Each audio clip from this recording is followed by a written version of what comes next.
5, je continue, on va ouvrir bientôt. Ouverture. Allez, Marc. On a l'antenne. Mesdames et messieurs, bonsoir et bienvenue sur le plateau de Télévelay. Je vous accueille devant le théâtre du Puy, théâtre qui a été rénové il y a quelque temps et qui maintenant est ouvert au public. Nous allons parler aujourd'hui de télévision participative. Nous allons voir avec nos invités qu'est-ce que c'est qu'une télévision participative. Nous allons voir avec eux les difficultés à la mettre en œuvre et surtout en quoi elle se différencie d'une télévision traditionnelle telle que vous la connaissez sur les grandes chaînes. Alors si vous voulez bien, vous allez me suivre et nous allons sur le plateau de Télévelay pour accueillir nos invités et de voir avec eux ce que c'est qu'une télévision participative. Si la régie veut bien nous envoyer maintenant le générique, nous y allons.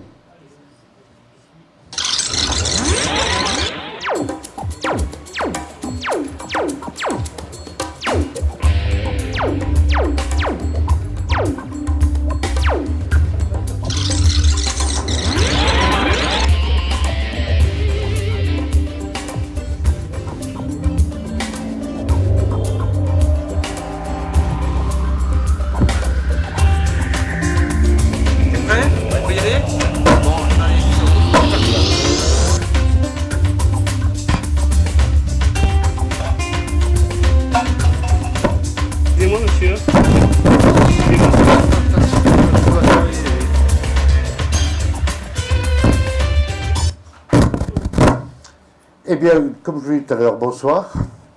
Alors, dans cette émission, nous allons essayer de voir ensemble ce qu'est une télévision participative et ce qu'elle apporte à un pays, à un quartier. Alors, pour ce faire, vous le verrez, nous avons différents plateaux avec différents invités que je vous présenterai toutes les fois. Et nous avons au milieu, pour éclairer un petit peu le sujet, quelques émissions qui ont été réalisées par les stagiaires du Greta. Alors pour commencer, la première question qui se pose, c'est qu'est-ce qu'on appelle télévision participative? Pour ce faire, j'ai avec moi deux personnes, deux dames, qui sont venues ce matin de Marseille, et je les remercie. Et au nom de toute l'équipe d'avoir participé, d'avoir fait toute cette route, je les remercie.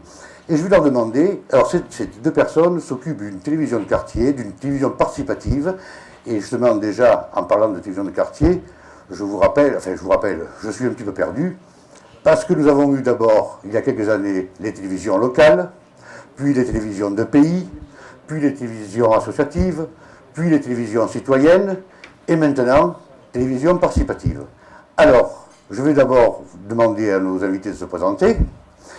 Et la première, Janine Lermé, vous êtes, je crois, administrative de la télévision Ozone TV, et parlez-nous donc de cette télévision de Marseille, des quartiers nord de Marseille, qui s'appelle Ozone TV. À vous. Bon, bonjour à tout le monde. Je ne vous apporte pas le soleil de Marseille parce que ce matin il n'y était pas vraiment, mais enfin nous l'avons souvent. Je vous en laisse un petit morceau. Donc voilà, la télévision participative, donc on entend bien télévision, tout le monde sait ce que c'est, et participative, c'est-à-dire au service d'une collectivité et au service aussi personnel. Donc notre télévision participative a été créée en 2001 par monsieur Antoine Dufour, qui a, au sein d'une cité qui s'appelle la cité d'Herbel, une cité de Marseille, donc de 6000 habitants et de 32 nationalités, ce qui représente à la fois une richesse énorme dont on n'a souvent pas conscience, parce qu'on s'imagine que c'est finalement impossible d'y vivre ou que c'est vraiment très, très difficile, très compliqué, ce qui est vrai. Mais en même temps, c'est une grande richesse.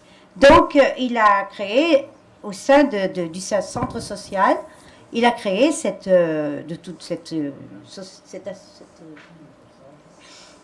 il a créé cette télévision participative dans il y avait eu plusieurs objectifs. C'est très bien que tu aies pris la parole, Agnès, et tu vas en profiter pour te présenter et prendre le relais. Et faites voilà, toutes les deux là-bas. C'est prévu. Voilà. Donc, je suis Agnès, je suis la responsable technique d'O2 Zone Télé, qui est une télévision des quartiers Est de Marseille, pas Nord. Ah ouais. C'est né dans le Pardon. quartier Est, à Herbel. Pardon, je ne recommencerai plus. Et ça va se pardonner. Et donc l'objectif d'Antoine, quand il est arrivé en 2001, c'était de redonner la parole aux habitants de ce quartier-là, et qu'ils ne soient pas médiatisés toujours négativement comme il est fait quand France 3 ou TF1 arrivent sur le quartier. Alors tout de suite, plutôt que de continuer à discuter sur Ozone TV, on va voir un petit peu un document que vous avez porté, que nous avons un petit peu modifié, et on va diffuser maintenant un petit document sur Ozone TV, et nous reviendrons après sur la télévision participative.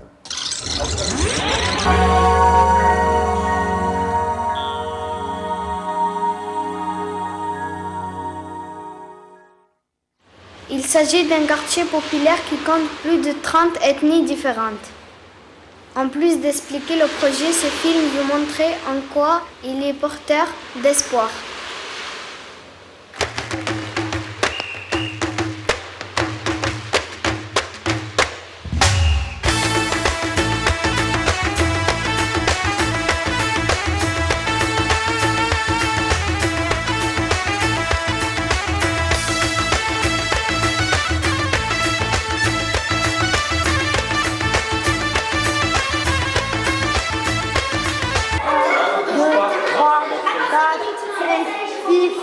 Une télévision participative, c'est une télévision qui est faite avec les habitants.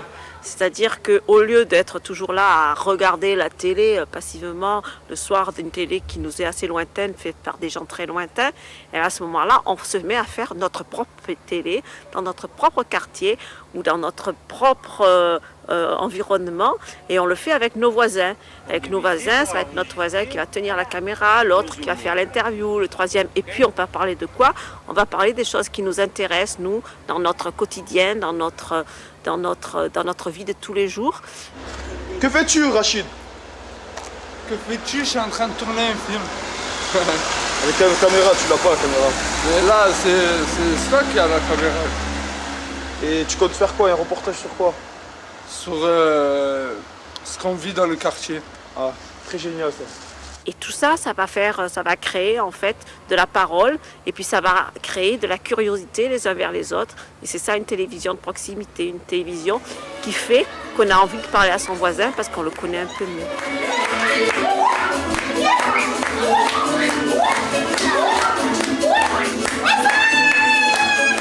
Nous avons dans cette cité plusieurs groupes ethniques, plusieurs cultures, plusieurs types de populations de toutes couches sociales. Et donc il en découle que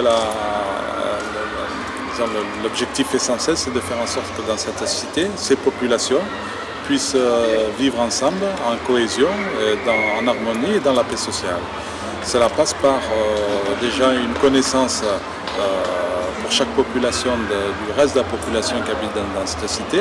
Donc un échange entre ces populations en termes culturels, en termes économiques, en termes sociaux. Et c'est évident qu'en résolvant cette question au niveau des échanges et de la communication, on ira vers davantage de paix sociale, de cohésion sociale et d'harmonie pour une meilleure compréhension entre les populations.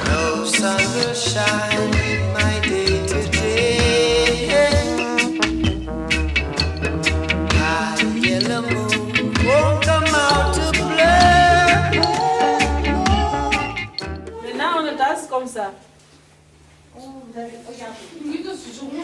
Je crois qu'il faut démocratiser la télévision, qu'elle ne doit pas appartenir à une petite élite qui fait la télé et puis où on voit tout le temps les mêmes gens en fait à la télé. Si on regarde le soir à 6 à 8 heures, c'est toujours les mêmes personnes. Et bien, je trouve qu'en fait la télé est un outil, c'est un outil de communication qui doit servir à tout le monde et que tout le monde doit pouvoir s'en servir et diffuser dans des zones autres que tout le temps des zones parisiennes ou centralistes ou nationales, mais qu'on peut s'en servir autrement. Et c'est en effet pour que cet outil soit en fait un outil de démocratisation de la pensée aussi. Là, en fait, c'est une immense liberté qu'on peut prendre et ça peut en fait faire que cet outil télé ne soit pas uniquement quelque chose pour consommer placidement, mais créer ensemble. En fait, moi, ce qui me passionne, en fait, c'est créer ensemble. Parce qu'à ce moment-là, il y a quelque chose, un défi qui se met en route, une amitié entre les gens. Allez, rentre. Voilà. Je ne sais pas au jour d'aujourd'hui qu'est-ce qu'il y aura réellement. On peut imaginer qu'il y aura des informations sur les emplois à créer, des possibilités, des heures de trucs. Ça, dans une question d'info, bon, ça c'est simple, on peut se dire que oui, ça, il y en aura. Mais après, tout ce qui va être fait comme audiovisuel, comme petit film, comme grand film, comme gens qui vont se découvrir et qui vont se trouver des passions, et tout ça, je sais pas, non. Ça va être ce qui va... C'est ça, le fabuleux enjeu. C'est ça, la fabuleuse curiosité, en fait. C'est se dire, ben là, Herbel peut inventer quelque chose qui sera d'Herbel et qui ne sera pas d'ailleurs. Et puis qu'on pourra montrer ailleurs. Parce qu'ailleurs, en fait, pourront montrer aussi les choses qui se feront ici. Et c'est ça, l'enjeu. Je ne sais pas ce qu'il y aura sur Herbel. Mais je suis sûre qu'en fait, si les habitants s'y mettent, il y aura des choses qui sont nulle part ailleurs.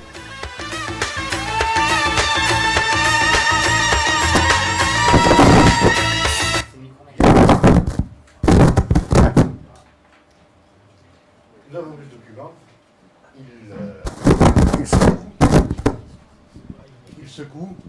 il secoue ce document, il secoue parce que, effectivement, on n'a pas du tout l'habitude de concevoir et de penser la télévision telle que nous en a parlé Nicolas Lix. En parlant de Nicolas Lix, vous avez vu qu'elle est présidente de la Fédération des vidéos de pays et de quartiers. Nous aurons tout à l'heure en duplex le nouveau président, Jean-Michel Cornu, des vidéos de pays et de quartiers. Mais pour l'instant, revenons ici sur Ozone TV et revenons à nos deux invités. Quels ont été les problèmes?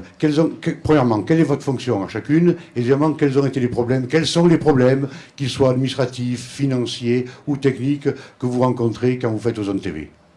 La vie de tous les jours, un jour d'Ozone TV. Allez, essayez de nous l'expliquer. Allez. Peut-être avant de parler des problèmes, on peut parler justement de ce qui va bien, de ce qui marche. Donc, O2Zone, c'est une télé qui est portée essentiellement par des bénévoles. Donc, c'est assez important à souligner. Il n'y a pas beaucoup de professionnels de l'audiovisuel. Il y a des gens qui sont formés à la télévision participative. Alors, une télévision participative, ça se fait avec, par exemple, du matériel grand public. Ça se fait avec des habitants du quartier, avec le tissu associatif, le tissu économique. Et c'est essayer de faire réunir des gens autour d'une thématique et que chacun apporte son éclairage et son point de vue. C'est donner la parole à des personnes qui n'ont pas l'habitude de l'apprendre.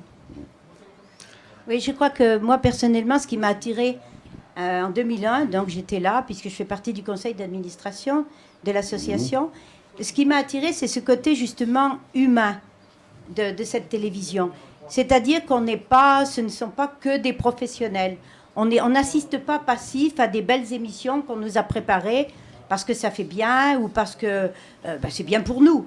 Là, c'est pas du tout. C'est dans la vie de tous les jours. Il y a des choses qui nous semblent intéressantes. Par exemple, j'ai assisté à des plateaux où des gens s'exprimaient, un artiste, quelqu'un qui s'est sorti, j'en ai un très émouvant, de quelqu'un qui a essayé de se sortir de la drogue. D'autres, c'était des plateaux avec des femmes qui préparaient des cuisines de tout pays et qu'ensuite on partageait. D'autres plateaux, c'était des jeunes, autour de la musique par exemple, et des jeunes qui après faisaient eux-mêmes une autocritique de ce qu'ils avaient fait. Parce que tout d'un coup, tu entendais un qui disait à l'autre, « T'as vu comme tu te tiens, tu as vu ta façon de parler ?» Pour moi, cette télévision je me suis dit, enfin, quelque chose de pédagogique, mais de notre époque, avec des moyens d'aujourd'hui. Moi, j'attendais ça. Enfin, pour moi, c'est une révélation, c'est une merveille. Et en plus que chacun, tous peuvent se dire, nous sommes capables d'en faire. Nous sommes capables de nous exprimer. Et surtout, on va nous écouter. On va peut-être entendre en face ce que nous avons à dire, parce qu'on n'en a pas dessus la tête de recevoir des belles phrases, des belles choses, des beaux conseils, mais en fait, on ne nous a jamais demandé notre avis.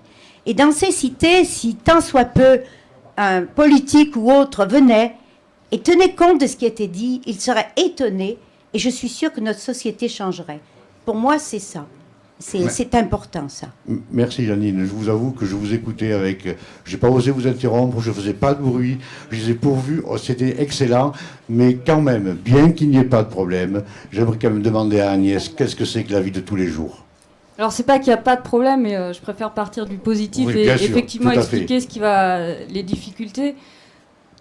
Déjà, c'est une télévision qui est participative, donc portée à bout de bras par des bénévoles. Donc la première difficulté, c'est de constituer un groupe de bénévoles motivés et dynamiques sur... là, ça fait depuis 2001 qu'il la porte à bout de bras, et c'est vrai que c'est compliqué. Donc ce qu'on essaye de faire à Hauts-de-Zone, vu que l'association Hauts-de-Zone a été créée en 2004, puisqu'avant elle était dans le centre social Herbel, c'est de créer des postes... Excuse-moi, tu as cité les centres sociaux. Qu'est-ce que c'est, les centres sociaux? Combien y en a-t-il qui sont impliqués dans Ozone TV? Il y a 5 centres sociaux qui sont impliqués, et un centre social, il répond aux besoins d'un territoire et des habitants. D'accord. Donc, c'est pour bien montrer la tâche sociale et territoriale d'une télévision participative. Vas-y, excuse-moi, tu peux reprendre, oui. Donc la difficulté, bien évidemment, c'est que le groupe de bénévoles reste motivé, reste dynamique. Ensuite, pour faire marcher une télévision participative, évidemment, il faut des formations. Donc ça, c'est le point clé, on va dire, la clé de voûte dans l'organisation. On en sait quelque chose. Pour te former, ça a été dur. Pour former, ça a été vraiment très dur. Et non, mais ce qu'on essaye, nous, c'est aussi de créer un organisme de formation. Donc là, c'est aussi des combats, vu qu'on n'est pas ni tout à fait dans le social, ni tout à fait dans l'audiovisuel. Donc c'est tout ça qui est compliqué à mettre en place. Et effectivement, c'est de trouver des moyens financiers pour créer des postes salariés, puisqu'il en faut quand même un poste de technicien. C'est celui que j'occupe pour l'instant. Et vraiment d'avoir aussi un poste de directeur à temps plein dessus, qui puisse aussi développer politiquement le projet, parce que c'est ça aussi l'intérêt, c'est de trouver un réseau de diffusion pour une télé. Et nous reviendrons un petit peu plus tard sur les questions de financement. Alors, on me demande de conclure. Je voulais simplement vous demander, dans votre environnement, comment êtes-vous perçu? En 2 mots. Comment est-ce que vous sentez que ça avance, ça porte, ou est-ce que vous sentez qu'il y a une fatigue générale? Janine? Moi, je ne dirais pas qu'il y a une fatigue générale, mais vu que nous avons des difficultés pour transmettre, nous n'avons pas vraiment de réseau, ou nous l'avons pour un temps et ensuite nous ne l'avons plus. Mais ce que je peux dire, c'est qu'autour de moi, les gens sont quand même contents, et ça nous a permis certainement de nous connaître mieux. Parce que c'est vrai que celui qui fait un plaquet sur un plateau, le lendemain, il va rencontrer les voisins et tout, on lui dit « Tiens, tu as parlé de ça, au fait, etc. » Ça crée de la convivialité. Et je trouve que ça, c'est important dans une cité où tellement nous avons de races et de tout. Alors, vous avez vu dans le petit document Jeanne Nicolas Lix, qui était présidente de Vidéo des Pays et des Quartiers. Je crois, mais j'en suis pas sûr, je vais me tourner vers la régie, je crois que nous avons en duplex le nouveau président de Vidéo des Pays et des Quartiers, Jean-Michel Cornu, qui est à Paris, et je vais voir si la régie peut nous le porter à l'écran en demandant à Jean-Michel Cornu qu'est-ce que c'est que la Vidéo des Pays et des Quartiers, quand elle a été créée, comment elle évolue, et quel est son rôle par rapport à toutes ces initiatives qui se développent sur le territoire national. Jean-Michel, tu es là? Oui, bonjour, vous m'entendez? Bonjour. Voilà. Est-ce que tu as compris les questions que je posais? Oui, tout à fait. Alors, juste une petite correction, je suis simplement vice-président des excusez-moi. quartiers. Tu m'excuseras auprès de ton président. Hein. Voilà, c'est Antoine Dufour, en fait, qui est le nouveau président à la suite de Nicolas Lix. Alors, en fait, effectivement, des petites télévisions comme ça, que l'on rencontre dans des quartiers, dans des villages, etc., il y en a quand même un certain nombre. On ne sait pas d'ailleurs les chiffrer, il y en a peut-être entre 100 et 200. Et un certain nombre d'entre elles se sont rassemblées au sein de ce qu'on appelle les vidéos de pays des quartiers. Donc ça existe depuis 1989. Aujourd'hui, il doit y avoir 30 ou 40 télévisions qui diffusent régulièrement de façon extrêmement différente. D'ailleurs, certaines diffusent uniquement de façon publique, d'autres émettent en RTN, etc.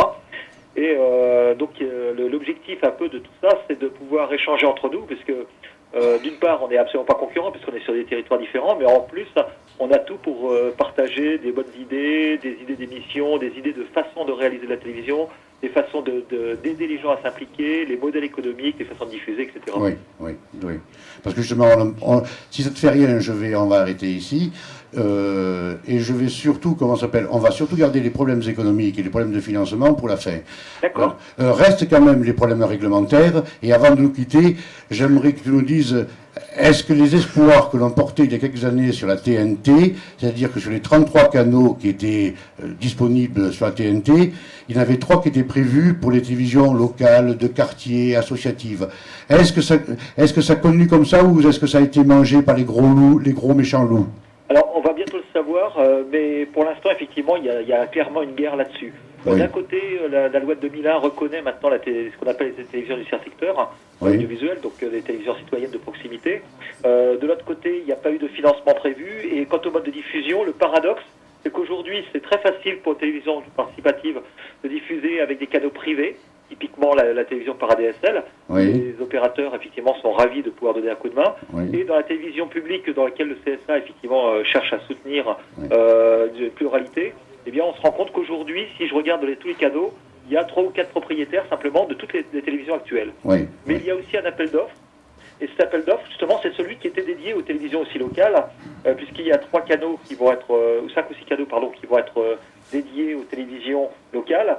Alors, si simplement, par exemple, celui de France, là où on a répondu avec un groupement de télévision, eh bien, on se rend compte qu'il y a un très très grand nombre de réponses, avec de tout, mais pas que des télévisions locales, évidemment. Donc là, on va bien voir lors des prochaines auditions, puisque les... Jean-Michel, on abordera ces problèmes à la fin, parce qu'on fait, tu sais comment c'est la régie. Pluralité des télévisions en France, ou alors s'ils préfèrent simplement avoir 3 ou 4 gros interlocuteurs qui décideront pour les Français de ce que devrait être la télévision. Je te remercie Jean-Michel, on fait des grands signes à la régie en disant que c'est terminé.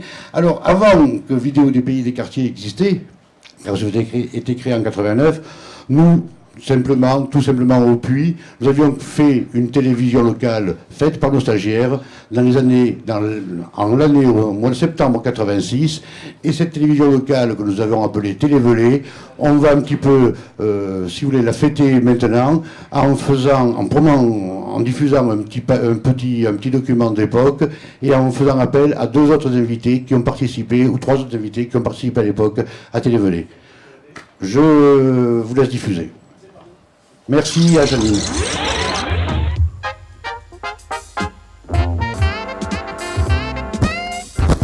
Bonsoir à tous. Télévelé, c'est une première. C'est une première pour vous ce soir, mais c'est surtout une première pour nous.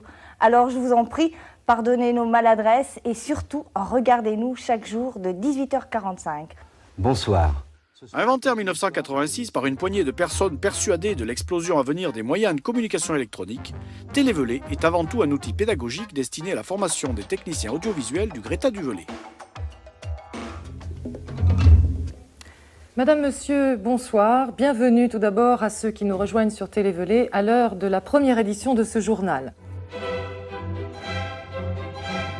Maestro, musica. Télévelé, c'est une fin de cycle qui s'inscrit après 2 modules qui sont des modules de spécialisation en images et des modules de spécialisation en son. La manifestation de télévision locale, c'est donc l'occasion de vérifier que les gens qui ont eu une formation au Greta sont bien opérationnels sur le terrain. Les 5 formations que vous verrez pendant Télévelé, ce sont les 5 gagnants qui ont tous enregistré sur bande DAT l'an passé entre le 15 et le 30 juin. Pour réaliser ces programmes, Télévelé a sollicité la participation d'un grand nombre d'acteurs de la vie locale. Tous n'ont pas pu ou souhaité participer à ces moments forts, car faire de la télévision à notre échelle demande un investissement des personnes pas toujours compatible avec l'activité normale des structures. Ceux qui ont tenté l'aventure l'ont fait pour le plaisir de participer au développement local. Qu'ils en soient remerciés. Voici quelques morceaux choisis qui mettent en lumière leur engagement. C'est Télévelé. Ça commence par de la musique. C'est Bob Moran.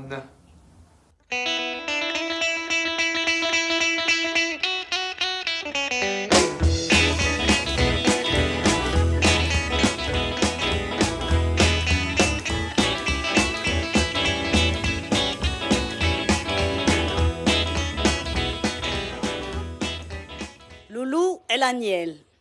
La rajout dit plus fort et je toujours la meilleure. Et vous jouez content d'aquesto. De suite, bienvenue sur le plateau de la Maison pour tous de Chadrac pour ce Musique sans frontières. On accueille au passage les auditeurs du 107.3 de Radio Craponne et je vais vous parler en plus de cette soirée pendant que nos amis des Ourilles viennent nous rejoindre.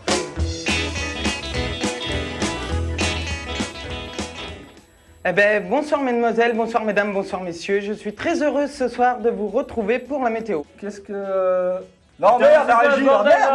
Mais non, c'est pas possible, il y en a marre, merde, c'est toujours le même problème! Un petit problème technique, peut-être?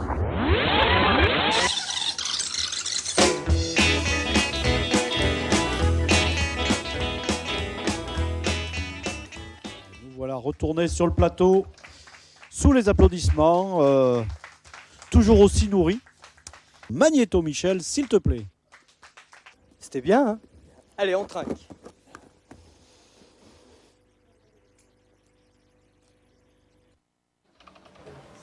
Je vous ferai remarquer que je n'étais pas au moment où on trinquait sur le plateau. Hein. J'étais derrière en train de gagner des sous, mais je n'étais pas au moment où on trinquait tout le temps.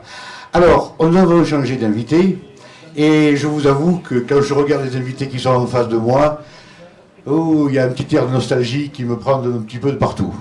Alors, je vais d'abord leur demander de se présenter et de dire quel a été leur rôle dans les différentes expériences de Télévelay, et en particulier, je vais commencer, excusez-moi messieurs, par les deux piliers du Greta du Velay, les deux vieux piliers du Greta du Velay, André et Jean.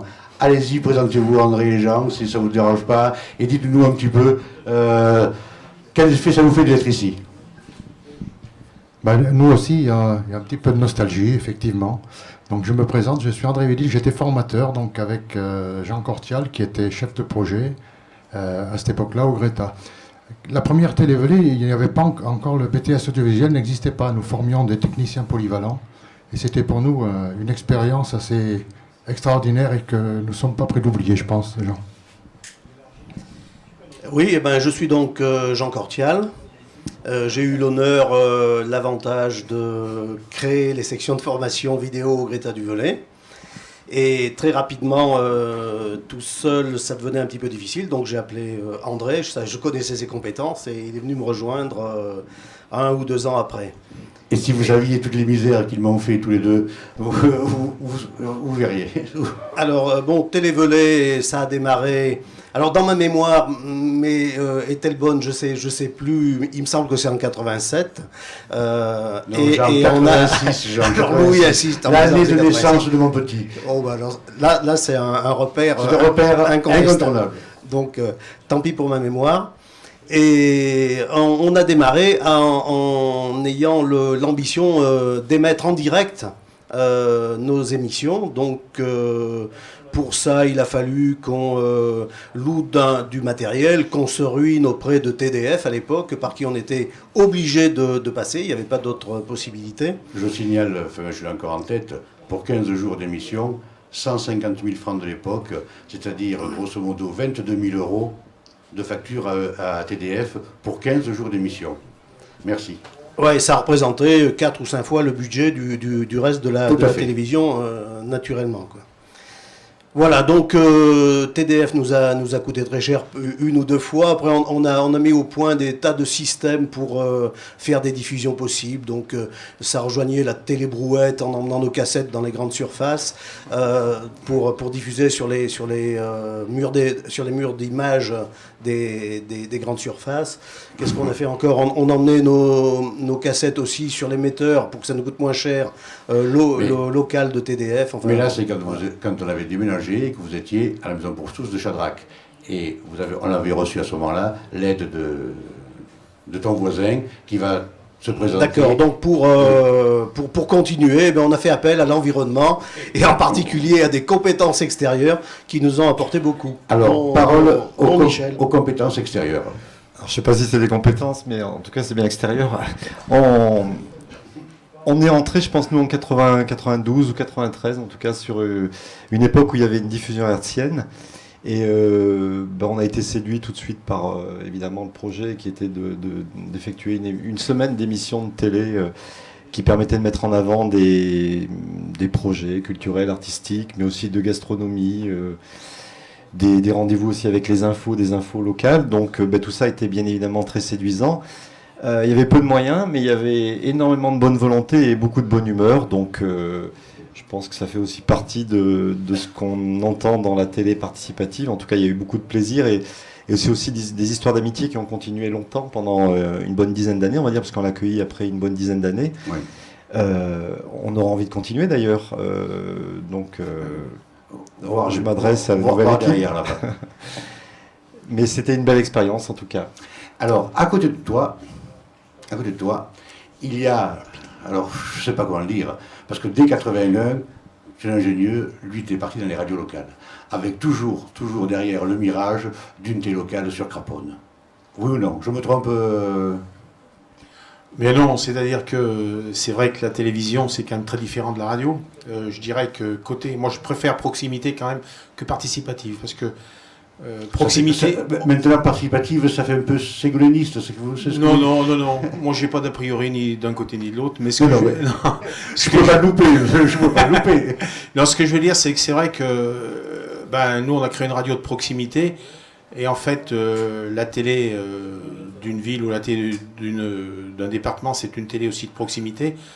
Et je dirais que c'est vrai que la télévision, quand on a avancé un petit peu dans la radio, on y pense.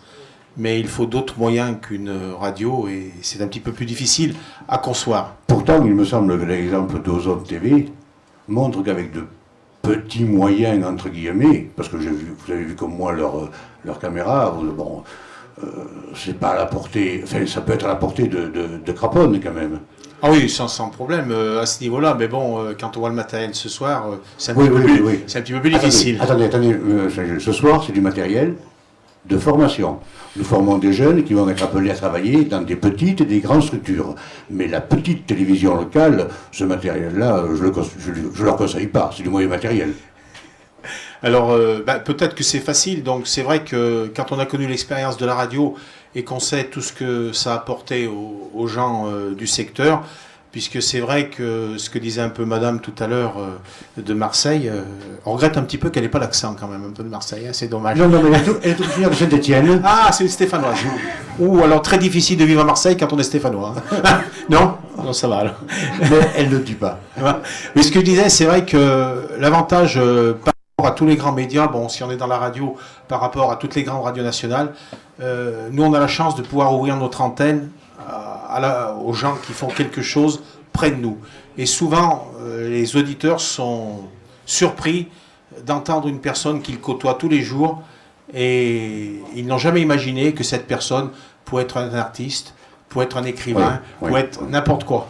Et c'est vrai qu'on leur ouvre l'antenne, non pas 1 minute ou 2 minutes, mais nous on n'a pas de créneau horaire. Si la personne a envie de parler 1 heure, on le fait parler 1 heure. Et je pense que la télé participative ou de proximité peut amener les mêmes choses, c'est-à-dire à faire voir, là on voit les gens et nous on les écoute, alors qu'à la télé on les voit. Bon, moi je vous propose maintenant de regarder ce que les Poneaux pensent d'une télé locale, d'une télé de proximité, d'une télé participative. Je demande donc à la régie de nous envoyer le document sur... Bonjour. Bonjour. Est-ce que vous savez ce qu'est une télévision participative? Pas tout à fait, non. Et à votre avis, qu'est-ce que ça peut être? Alors je pense que c'est une télé où on n'est pas seulement spectateur, où on est acteur des émissions aussi. Une télévision qui permet aux citoyens de participer, de donner leur avis, de débattre sur des thèmes qui les concernent dans le fonctionnement de la cité. Un endroit où on peut participer, donner ses idées et s'impliquer dedans. C'est une émission où les gens participent au débat, non? Quelque chose comme ça? Participative, un échange. En proposant peut-être des idées ou des reportages ou des débats. Alors c'est une télévision qui n'a pas de publicité. J'imagine qu'il doit y avoir une participation des téléspectateurs, mais je ne sais pas sous quelle forme. C'est une télévision qui donne la parole aux citoyens de base. Où le public peut s'exprimer. Quel intérêt vous y trouveriez pour la population? Ça permet à chacun d'exprimer son opinion. De faire partager ce qu'on pense et de donner des idées nouvelles. Donner notre avis comme un système de sondage. Chacun puisse s'exprimer librement sur un sujet quelconque, qui puisse un sujet qui puisse intéresser un peu tout le monde, donner son avis. Enfin voilà. La télévision est quand même un outil qui a un auditorat très, très large. Et que ça peut peut-être être le biais, une manière de faire participer des gens qui ne seraient pas du tout intéressés par d'autres sources de débat, parce que la télévision, ça passe plus partout, ça attire plus de gens. Il y aurait l'intérêt de la proximité, de pouvoir participer plus facilement que sur des télés nationales. Ce serait peut-être un programme plus près du désir des gens, enfin de ce qu'ils voudraient voir à la télé. Qu'est-ce que ça pourrait apporter à la population ? Une meilleure connaissance de leur ville. Ça se tient pas mal parce que il y a beaucoup de gens qui connaissent pas leur ville. Et pourquoi vous me cachez avec le petit écran? C'est une manœuvre. Ah bon, c'est une manœuvre. Et quel genre de programme souhaiteriez-vous y trouver en fait? Il faut que ce soit des programmes qui suscitent débat, réflexion et qui nous concernent. Programme politique. Si c'est local, c'est effectivement la vie de la cité, la vie politique, la vie culturelle surtout. Culturelle surtout? Surtout pas de politique. Peut-être serait-il intéressant d'informer un grand public ou le public le plus large possible sur ce monde des handicapés. Beaucoup plus proche des gens, quoi, plutôt que ce que les médias veulent faire entendre eux-mêmes, quoi. Tout ce qui peut être attractif au point de vue touristique. Il y a des programmes pour enfants très bien, sans publicité. Le quotidien des gens qui sont confrontés à divers problèmes, des conseils, des avis. Des films indépendants, des documentaires. Des programmes culturels. La télévision, pour le moment, elle coupe le monde, elle sépare les gens. Peut-être que ça pourrait être un moyen de rapprocher les gens, contrairement à ce qui se passe actuellement. Voilà. Si vous aviez une telle télévision dans votre quartier, est-ce que vous seriez prêt à vous y impliquer? Complètement. Je suis actuellement au chômage, donc si vous me proposez un travail, pourquoi pas? Je suis absolument prêt à y participer. Si ça concerne effectivement notre vie sociale, notre engagement au quotidien dans notre cité, oui. Non. Non? Non. En théorie, oui. Sur le plan pratique, ça serait peut-être un petit peu différent. Au début, il y aura un impact, et puis après, ça va se retrouver avec un groupe de gens qui vont discuter de choses et d'autres et qui vont refaire le monde ensemble. Il faut avoir envie de discuter, envie de parler avec les autres. C'est les gens qui créent la télé, c'est pas des professionnels, c'est les gens qui vraiment... Non, mais je suis tout à fait d'accord, mais ça va rester dans un milieu clos. À quel tête j'ai, moi, là-dedans? Vous êtes magnifique. Et à votre avis, mais pourquoi vous nous filmez là? Ah bah c'est un micro-trottoir.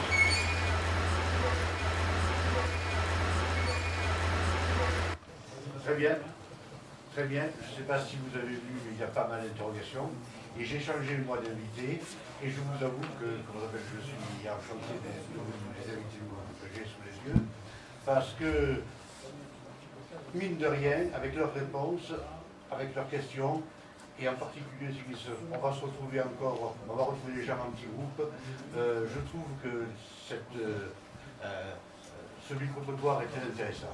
Alors, je vais demander, comme d'habitude, à mes invités de se présenter, et en fonction de leur travail, de leur fonction, qu'est-ce qu'ils pensent qu'une télé participative peut apporter à leur mission ou à leur fonction.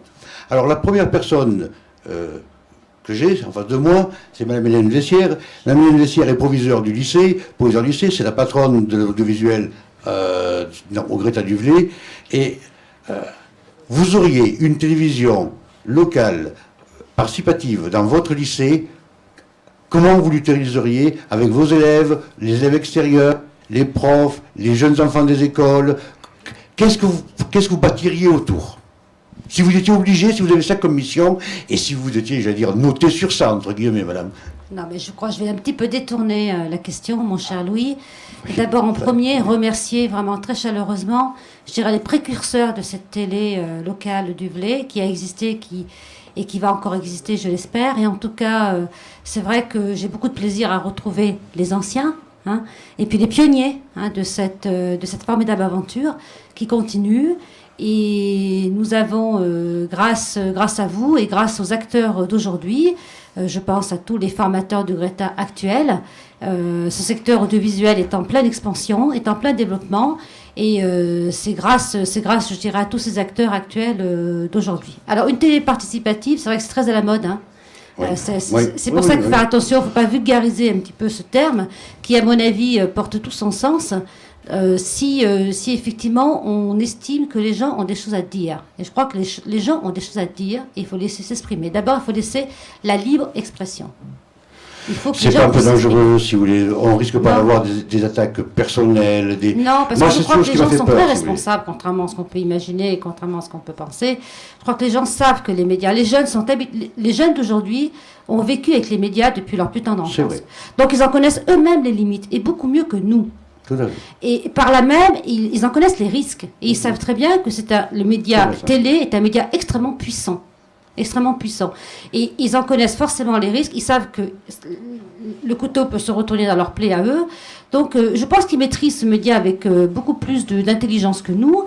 Et je pense qu'il n'y a pas de... Il ne faut pas en avoir peur. Il faut que les gens puissent s'exprimer, même s'il y a des choses désagréables à dire. La télé, ce n'est pas fait que pour faire plaire, pour plaire aux gens. La télé est aussi pour la télé participative, bien sûr.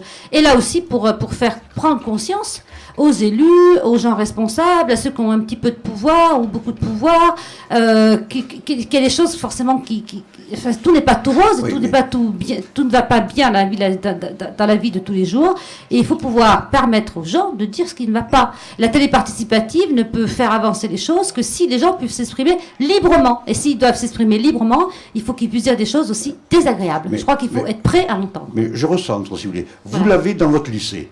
Ben justement, un lycée, on a fait par exemple un conseil de la vie lycéenne ce matin, et les élèves en conseil de la vie lycéenne n'ont pas dit que des choses agréables. Et s'il y avait une télé qui filme en même temps ce conseil de la vie lycéenne, moi ça ne me gêne absolument pas, je ne suis pas du tout gênée, je dirais même bloquée dans mon fonctionnement au quotidien, si les élèves disent des choses qui ne vont pas. Après tout, c'est ça qui nous fait avancer. Alors, je vous remercie de parler du conseil de la vie lycéenne, parce que je vais passer la parole à votre voisine en lui disant que l'émission la plus regardée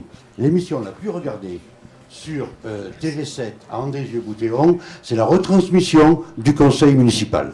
Alors, est-ce que vous pensez que le conseil municipal de la ville du Puy, d'Espaly, peut-être ça obligerait les conseils municipaux à avoir une cravate, d'accord, mais ceci étant dit, est-ce qu'il y aurait autre chose? Est-ce que ça peut apporter autre chose? Non, pas du tout. Alors, vous vous présentez, excusez-moi. Oui, pardon, Cécile Pays, donc adjointe à la mairie du Puy, à l'action sociale et aux personnes âgées. La retransmission du conseil municipal, bon, je suis pas seule, je donne mon avis personnel là-dessus. C'est pas du tout un problème de cravate ou de censure. Non, mais parce que de toute façon, non, mais le conseil municipal est public et il nous arrive d'avoir du public au conseil municipal. Donc, on n'est absolument pas gêné par la présence de personnes extérieures aux élus. Donc je crois qu'une télévision ne changerait pas grand-chose. Simplement que c'est vrai qu'on a souvent incité les personnes à venir au conseil municipal pour s'informer. Et là, ça serait le conseil municipal qui va chez vous. Voilà, le conseil municipal se déplacerait. Je vous assure, le TV7, André-Boutéon avait dit, on fait chuter tous les indices d'écoute des autres télévisions en retransmettant à longueur de soirée le conseil municipal d'André-Boutéon. Je vous assure, il y a une fin des personnes. Sûrement. Ce que je peux dire quand même, ce que je peux dire, c'est que le conseil municipal, à part quelques questions sensibles qui intéressent vraiment les gens, il faut reconnaître que c'est quelque chose qui est long, souvent fastidieux, et que on le voit dans les personnes qui viennent. Les personnes qui viennent partent avant la fin.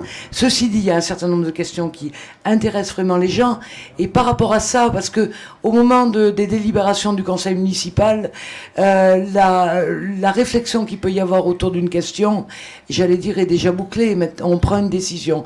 Ce que j'incite les gens, et là la télévision pourrait avoir une place importante, c'est de participer au débat avant que la délibération soit prête et le vote prêt à être... Donc un pré-conseil municipal. Voilà. Non, mais surtout que les questions qui concernent la vie des citoyens soient lancées. Alors c'est vrai, à travers la télévision ou à travers des réunions de quartier comme on le fait, à travers les maisons de quartier, à travers maintenant une maison de la citoyenneté qui vient d'ouvrir. Donc tous les endroits sont bons pour lancer le débat. Peut-être la télévision a une spécificité que n'ont pas les réunions publiques justement dans la façon de traiter l'information. Voilà, moi je pense que c'est un média de plus qui est sûrement important. Votre voisine, je crois, est aussi élue. Oui. Oui, et vous partagez, vous vous présentez Alors moi, je suis Françoise Gauthier. Oui. Je suis adjointe officiellement chargée de la politique de la ville. Oui. Et je me suis autoproclamée chargée de la cohésion sociale. Eh Alors bien, vous allez me dire, ça fait Borloo. Vous avez dit tout à l'heure, ça fait Royal. Donc pour moi, ça fait ni l'un ni l'autre. Mais je non, trouve madame, que... madame, je ne dis rien, madame. Mais moi non plus. Madame. Mais je trouve que la cohésion Pardon, sociale... madame. Non, je trouve que la cohésion sociale parle beaucoup plus aux gens que la politique de la ville. Parce que les gens disent, la politique de la ville, c'est quoi cette histoire? Bon, alors la cohésion sociale, ça me plaît parce qu'en plus, cohésion, ça veut dire construire ensemble. Voilà. Vous avez vu le document d'Ozone TV, qu'est-ce que vous en pensez? Vous avez vu l'état des quartiers de Marseille et comment ils arrivent à le faire vivre quand même? Oui, alors moi j'ai trouvé ça absolument admirable. Moi je trouve, on n'a pas les quartiers de Marseille. Non, hein. non, non. On a des quartiers d'habitat social, hein. On a des quartiers d'habitat mixte, on a des quartiers d'autres habitats. Mais moi je trouve que franchement, une télé comme ça dans nos quartiers serait une belle revanche vis-à-vis des médias. Donc je tanne pas là les journalistes, quels qu'ils soient, mais je trouve que le regard qu'ils ont souvent sur nos quartiers est rarement porteur d'espoir, alors que nos quartiers sont très riches et qu'on montre un peu trop le mauvais côté de nos quartiers et qu'on pourrait justement positiver beaucoup nos habitants. Vous avez vu, quand j'ai commencé cette émission, je me suis fait reprendre par Agnès qui m'avait dit non, parlons d'abord du positif. Ouais, ouais. Bien, si vous permettez, je vais donner la parole à Michel et à sa voisine pour leur demander au niveau culturel qu'est-ce qu'ils nous voient. Je vois, bon, Michel, tu nous as accueillis plusieurs fois. Tu nous as, comment ça s'appelle, tu as un studio d'enregistrement son. De répétition. De répétition son. Vous vous occupez du théâtre du Puy. Est-ce que, à part la retransmission, peut-être en direct, des pièces que vous passez, ou pas en direct, ou en différé, qu'est-ce qu'on peut amener, qu'est-ce qu'elle peut vous amener une télévision? Assez rapidement, parce qu'on me fait signe que j'ai un duplex sur le dos, là-bas, derrière. Alors bon, je commence en prenant la parole. Oui. Je suis Flora Fonvieille, je suis en charge des relations avec le public au théâtre du Puy-en-Velay. Le théâtre Le Puy-en-Velay étant sa dénomination tout à fait officielle. Une télé participative, moi ce qui m'a beaucoup intéressée dans ce que j'ai entendu, surtout par Janine, c'est l'idée de la réappropriation de la télé par les habitants. Et si je devais l'appliquer au théâtre et à toutes les activités que nous y faisons au théâtre, j'aimerais qu'une télé participative ou de proximité dans le Velay, disons dans notre environnement, nous permettent aux gens de se réapproprier aussi l'idée du théâtre, parce qu'on était ici dans un théâtre à l'italienne, assez bourgeois, et le théâtre n'arrive pas à se départir de son image d'élite et de bourgeoisie. Je vous promets d'essayer que Télé Velay essaiera de vous aider. Je me fais engueuler par la régie, j'ai des grands signes. Si vous saviez, on me fait des signes et tout, il faut à tout prix maintenant que je reprenne Jean-Michel Cornu pour les questions de financement. Comment on peut financer une télévision locale que nous apporte l'expérience des autres télévisions locales. Jean-Michel, tu es là? Oui, absolument. Alors, comment peut-on financer, comment peut-on faire vivre financièrement, je ne dis pas socialement ou autre, mais financièrement, une télévision locale? Quelles sont les sources de financement que vous avez détectées, vous, dans les vidéos de pays et de quartiers? Alors tout d'abord, ça commence par un énorme paradoxe, parce que lorsqu'on est une radio, par exemple, il existe un fonds de soutien qui permet de financer les radios associatives. Oui, c'est vrai. Le fonds de soutien est financé par la publicité, y compris la publicité de la télévision. C'est bien que en fait, les images à la télévision financent la radio, mais pas la télévision associative. Donc oui. c'est une des demandes que l'on a faites plusieurs fois et on demandera aux candidats de s'exprimer là-dessus, sur le fonds de soutien. Mais en attendant d'avoir un fonds de soutien, en fait aujourd'hui on voit que les télévisions sont principalement financées de deux façons. La première, c'est en faisant du commandité, c'est-à-dire des films de commande avec un secteur un peu plus professionnel d'un soir, qui nécessite des obligations de résultats. Et puis de l'autre côté, il y a la télévision participative qui est plutôt des obligations de moyens. Et donc qui permet d'intégrer le plus grand nombre. Donc c'est un petit peu paradoxal, mais enfin il y a un certain nombre de télévisions qui arrivent bien à vivre malgré tout grâce à ça. L'autre solution, c'est à partir du moment où la télévision, on en a parlé, ça fait du lien social, ça fait un certain nombre d'actions sociales, ça permet aussi d'obtenir un certain nombre de financements. Donc il y a des financements, des collectivités territoriales, en particulier particulier. Non pas pour la télévision, parce que ça ne rentre pas bien dans les cases, mais plus souvent pour vraiment tout le travail de lien social, d'animation locale qui est fait par cette télévision-là. Et puis après, il y a aussi plein d'autres modèles, et actuellement on est en pleine réflexion, parce que évidemment, quand on voit ce qui se passe sur Internet, par exemple, c'est pas simplement des choses nouvelles au niveau de la technologie d'Internet, c'est aussi de nouveaux modèles économiques. Comment on peut le monde commun avec des moyens de faire vivre des télévisions, sachant qu'une télévision participative, pour vous donner un exemple, TF1 c'est 1 milliard d'euros, une télévision nationale... Oui, non, mais restons les pieds sur terre, Jean-Michel. Hein. C'est 10 millions d'euros, une télévision locale c'est 10 millions, et une télévision de proximité, c'est quelques centaines de milliers d'euros. Donc on est encore à... Bon, eh bien, je crois qu'à Beaune-Auvergnat, on les trouvera. Donc quelques centaines de milliers d'euros, 100, 200 000 euros, ou des fois un peu plus, eh bien ça représente quelques salaires, et puis beaucoup de bénévolat évidemment. Donc je dirais, là je vous ai parlé des deux grands modes, j'espère qu'effectivement le fonds de soutien permettra à plus de télévisions de vivre, mais aussi il y a très clairement à inventer des nouveaux modèles économiques, et les modes de diffusion mixtes à la fois sous forme de télévision, sous forme... Jean-Michel, tu es en train de me faire engueuler parce que tu es trop long. Et alors, si tu voyais mon petit chronomètre, les grands signes qu'il me fait, oh là là. Alors, je vais arrêter ici et je te remercie, Jean-Michel, d'avoir participé. Et pour nous quitter, je vais vous présenter les jeunes et les moins jeunes qui ont réalisé ce document. On va vers la régie, si vous voulez bien.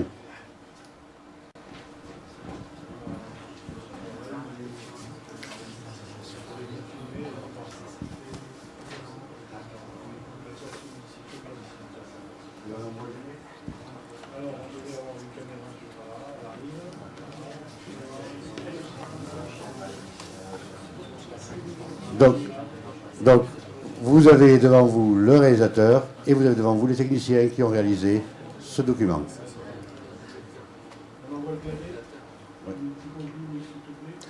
Eh bien, je vous remercie de nous avoir supportés. Je vous remercie d'avoir participé à cette émission. Et maintenant, générique de fin. Bravo, hein. Au revoir.